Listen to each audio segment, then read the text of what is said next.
Assalamualaikum warahmatullahi wabarakatuh. Kenalkan, nama aku Naya Fadilah. Saya adalah mahasiswa Politeknik Negeri Padang dengan jurusan akuntansi, prodi D4 akuntansi. Sekarang saya kelas 3 D4 akuntansi dengan nomor NIM 2111024025. Pada kesempatan kali ini, saya akan memberikan materi akuntansi perbankan pada bagian lembaga keuangan. Nah,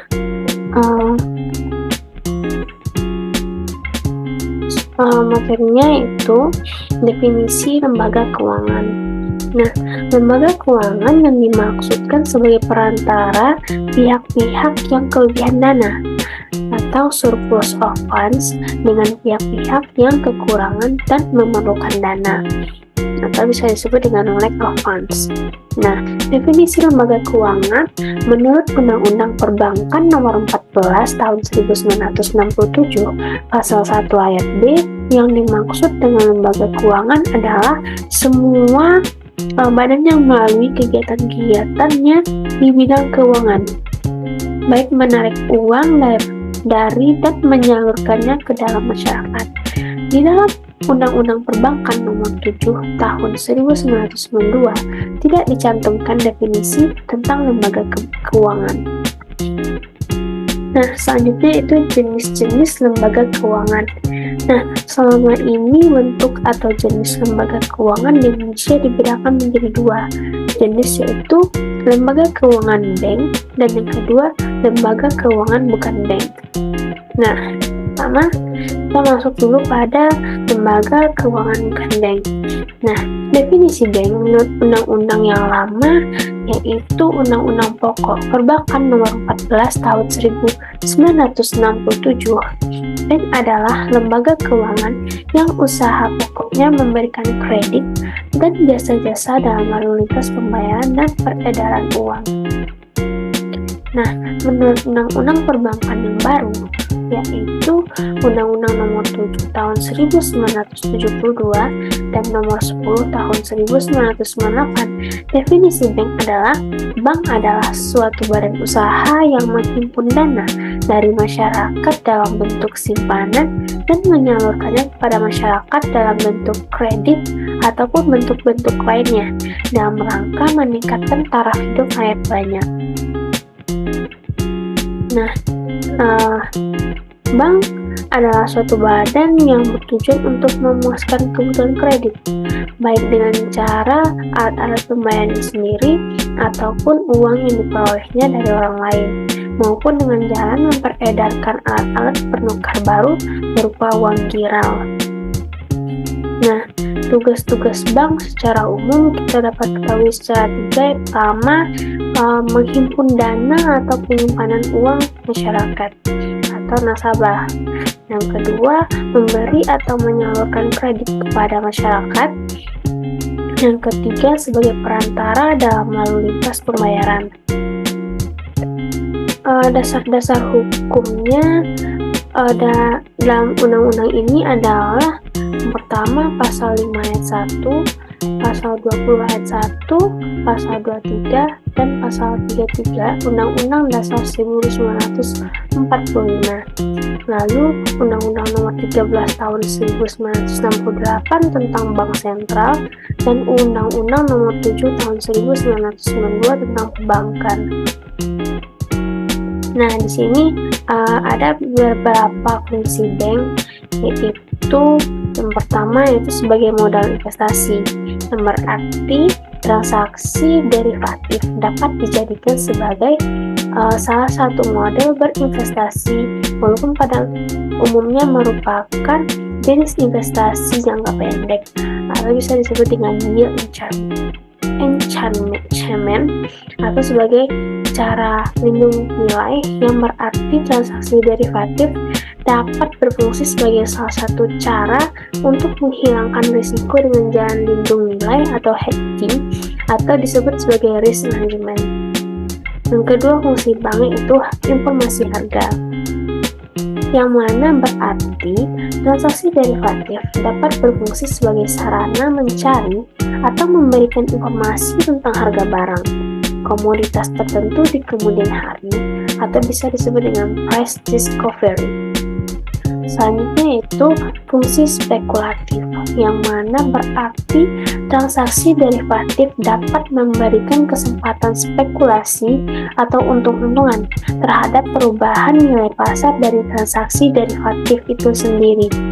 Selanjutnya, fungsi manajemen produksi berjalan dengan baik dan efisien, yang mana berarti transaksi derivatif dapat memberikan gambaran kepada manajemen produksi sebuah produsen dalam menilai suatu permintaan dan kebutuhan pasar pada masa yang akan mendatang. Selanjutnya, secara singkat bank. Nah, bank yang pertama kali didirikan di Indonesia yaitu Netherlands Handelsmaatschappij atau bisa disebut dengan NHM pada masa pendudukan Belanda. Nah, pendirian tersebut menggantikan kekosongan fungsi dagang Verenigd Oost-Indische Compagnie atau bisa disebut dengan VOC yang mengalami likuidasi. Setelah berdirinya NHM, bermunculan bank lainnya. Nah, pada zaman kemerdekaan, bank-bank tersebut dinasionalisasikan menjadi bank umum milik negara seperti Bank Rakyat Indonesia, Bank Dagang Indonesia, dan Bank Ekspor-Impor Indonesia. Selain itu, pemerintah Indonesia mendirikan bank baru, yaitu Bank Negara Indonesia. Setelah kemerdekaan negara Republik Indonesia, industri perbankan mengalami kemajuan yang sangat pesat. Perkembangan ini ditandai dengan adanya deregulasi era Menteri Keuangan S.Y.B. Sumarlin yang dikenal dengan gebrakan Sumarlin. Nah, selanjutnya itu jenis-jenis bank. Nah, di sini ada tiga ada tiga jenis bank. Yang pertama yaitu berdasarkan kepemilikan. Nah, yang berdasarkan kepemilikan ini ada beberapa jenis bank juga. Yang pertama kita bahas yaitu bank campuran, yang mana bank campuran adalah jenis bank yang kepemilikan sahamnya bercampur antara pihak asing dan pihak swasta nasional. Saham bank ini sebagian besar dimiliki oleh warga negara Indonesia, namun sebagian juga dimiliki oleh pihak asing. Contoh bank campuran yaitu Bank ANZ Indonesia, Bank Commonwealth, Bank Agris, Bank BNP Paribas Indonesia, Bank Kapital Indonesia, Bank Sumitomo Mitsui Indonesia, dan Bank Windu Kencana Internasional. Selanjutnya itu bank asing. Nah, ini merupakan cabang dari bank yang ada di luar negeri, baik milik swasta asing maupun pemerintahan negara asing. Kepemilikannya dimiliki oleh pihak luar negeri secara utuh. Contoh dari bank asing ini yaitu Bank of America, Bangkok Bank, Bank of China, Citibank, Deutsche Bank, HSBC, The Bank of Tokyo, Mitsubishi UFJ. Selanjutnya itu bank pemerintah. Nah, bank pemerintah adalah bank yang sebagian atau seluruh sahamnya dimiliki oleh pemerintah Indonesia. Nah, contohnya yaitu Bank Mandiri, Bank Negara Indonesia atau BNI, Bank Rakyat Indonesia BRI, Bank Tabungan Negara itu BTN. Selanjutnya, Bank Swasta Nasional. Nah, Bank Swasta Nasional adalah bank yang dimana sebagian besar sahamnya dimiliki oleh swasta nasional serta akta pendiriannya pun juga didirikan oleh swasta. Pembagian keuntungannya juga untuk swasta nasional. Nah, bank swasta ini dibedakan menjadi dua, yaitu bank swasta nasional devisa dan bank swasta nasional non devisa. Nah, contoh bank swasta nasional contoh bank swasta yang nasional yaitu Bank Muamalat, Bank Sentral Asia, Bank Danamon, Bank Duta, Bank Nusa Internasional, Bank Niaga, Bank Universal, Bank Mega, dan Bank Bumi Putra. Selanjutnya yaitu bank koperasi. Nah, bank milik koperasi adalah jenis bank yang kepemilikan sahamnya dimiliki oleh perusahaan berbadan hukum koperasi. Bank ini menerapkan asas-asas dan prinsip koperasi pada umumnya.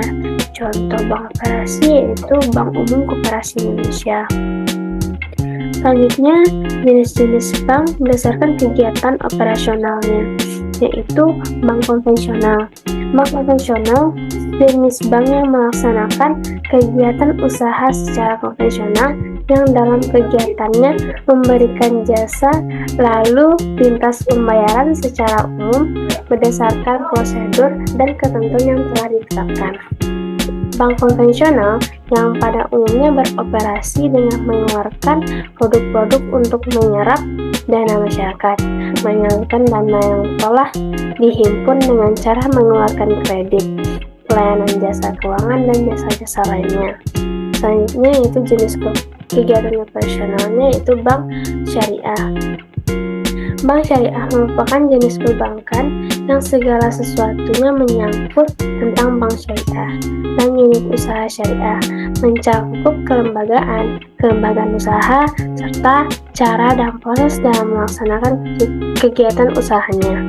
Lalu jenis-jenis bank yang ketiga yaitu bank badan usaha, bentuk badan usaha. Nah, yang pertama yaitu koperasi.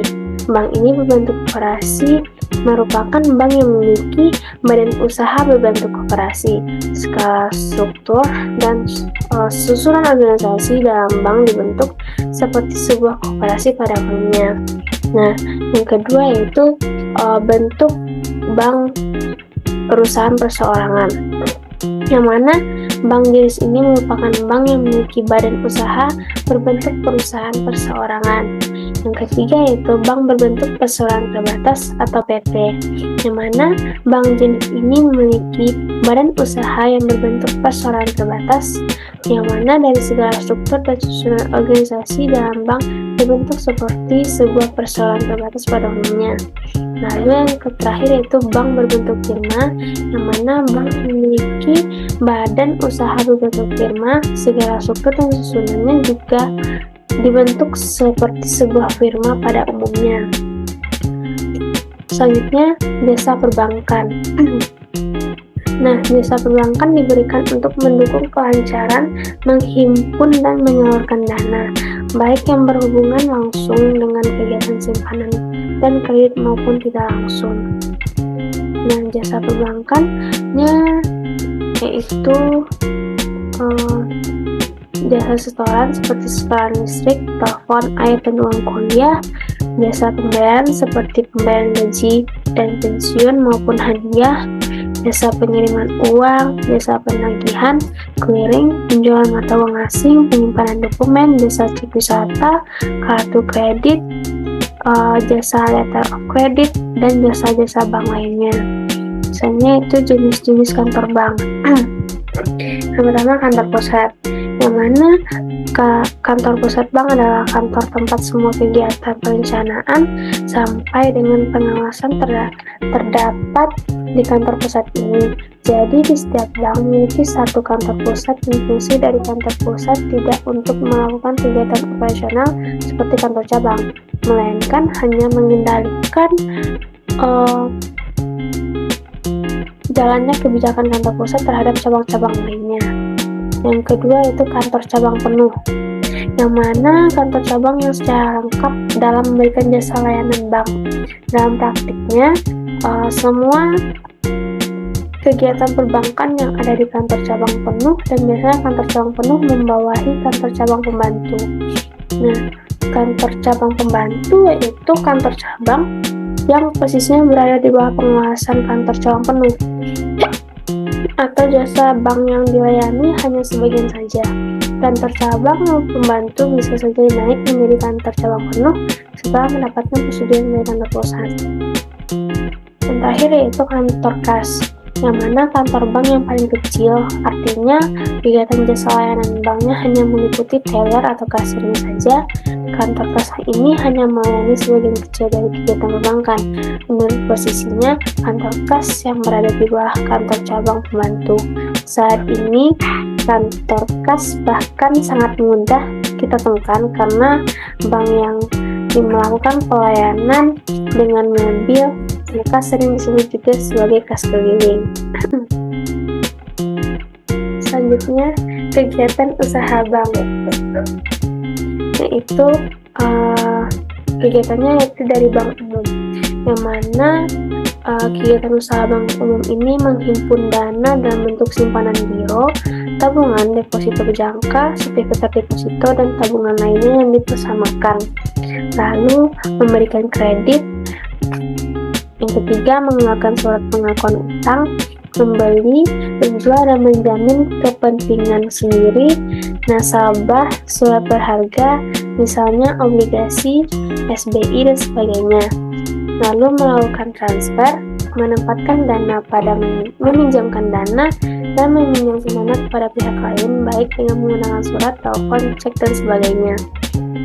Lalu yang terakhir yaitu menerima pembayaran dari tagihan surat berharga dan melakukan perhitungan dengan atau antar pihak ketiga.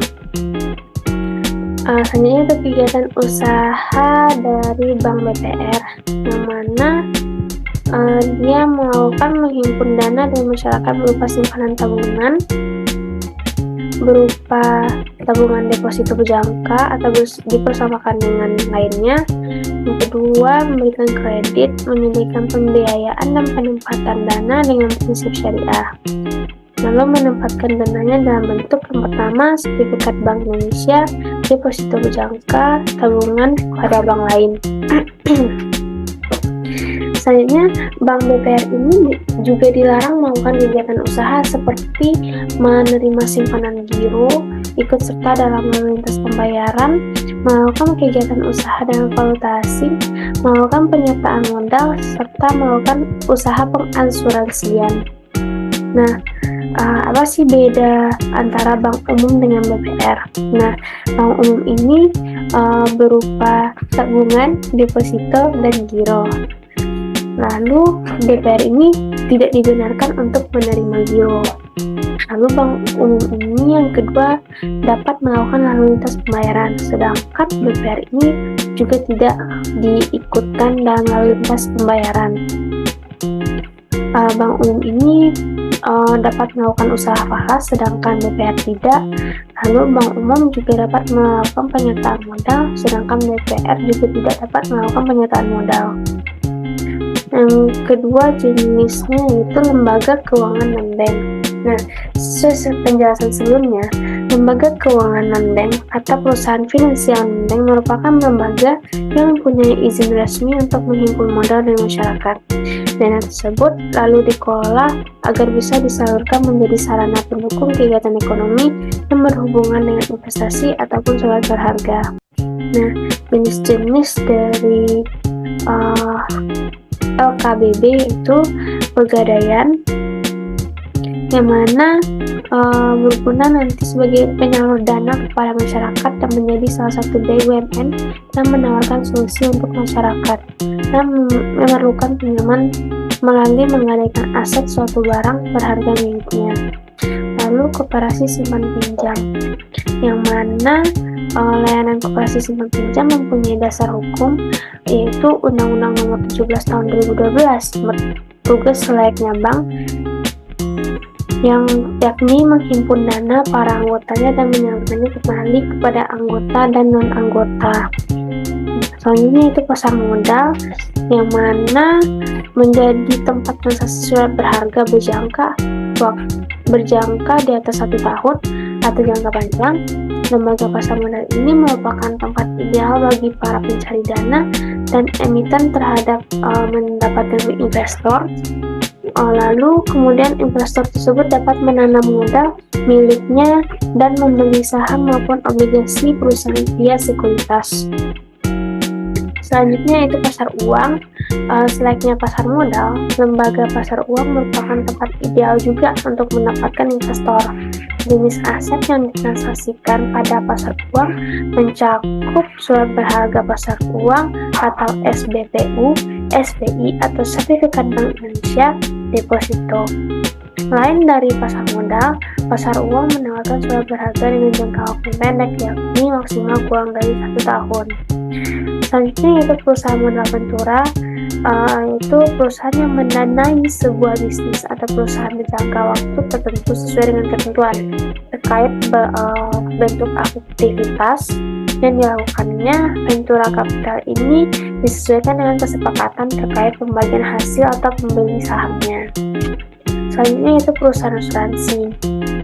Nah, perusahaan asuransi yang menawarkan perlindungan jika terjadi risiko masalah pada pihak nasabah, seperti perusahaan mempunyai banyak jenis seperti asuransi kesehatan jiwa, pendidikan, kendaraan, perjalanan, dan lain sebagainya. Lalu perusahaan leasing atau disebut dengan sewa guna.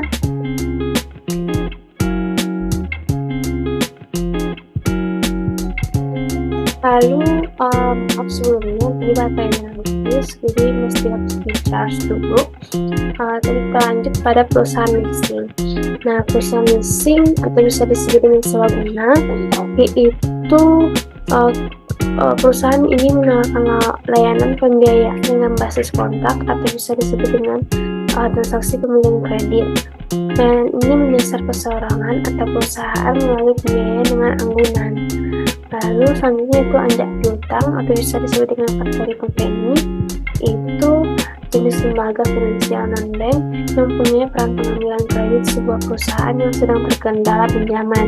Selain itu, factory company juga bertugas mengelola penjualan dari kredit korporasi atau perusahaan yang membutuhkannya. Itu vintage, yaitu telah banyak dipahami masyarakat, yaitu vintage layanan keuangan dan perbankan yang berbasis teknologi yang menawarkan layanan keuangan via crowdfunding yang penggalangan dana, P2P lending service, pinjaman online atau microfinancing. Kemudian terakhir itu layanan dana pensiun yang mana menawarkan produk jaminan hari tua. Mekanismenya, perusahaan ini menghimpun dana dari potongan gaji karyawan tiap bulan selama aktif bekerja. Selanjutnya itu peran dari LKBB, yaitu menghimpun dana, memberikan layanan kredit, menjadi perantara untuk perusahaan menjalankan usaha pada bidang finansialnya. Nah, perbedaannya yaitu dari segi fungsi utama. Nah, kalau lembaga keuangan bank, mana tuh? Nah, dari segi fungsi utama itu menerima dan mengumpulkan dana dari masyarakat dalam bentuk tabungan, giro, deposito, dan tabungan. Sedangkan yang keuangan non-bank tidak menghimpun dana langsung dari masyarakat dalam bentuk tabungan, tetapi dalam bentuk surat berharga. Aktivitas yang dilakukan yaitu pada bank, yaitu pembukaan rekening tabungan, giro, deposito, pembayaran, serta pembayaran kartu kredit, layanan setoran secara langsung, dan lain-lainnya. Sedangkan aktivitas yang dilakukan oleh non-bank yaitu penjualan saham, pembelian kredit, penyertaan modal, dan beberapa keuangan lainnya.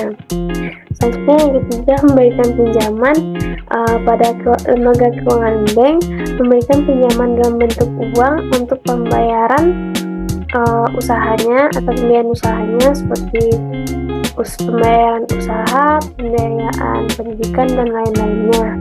Sedangkan pemberi pinjaman dari lembaga keuangan non-bank yaitu pinjaman dalam bentuk modal yang bisa dikelola lagi oleh para pemilik bisnis yang akan mengembangkan usahanya.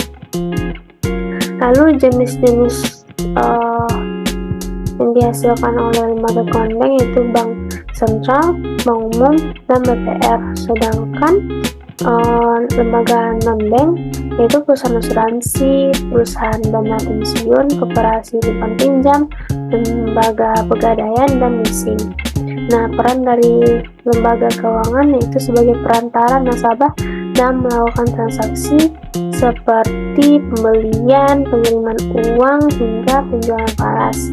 Sedangkan peran dari lembaga keuangan non-bank yaitu sebagai perantara perusahaan yang berada di dalam negeri ataupun di luar negeri yang membutuhkan modal untuk pengembangan usahanya. Lalu, baiklah, sekian materi yang dapat saya sampaikan. Jika ada kesalahan kata, saya mohon maaf. Saya akhiri dengan Assalamualaikum warahmatullahi wabarakatuh.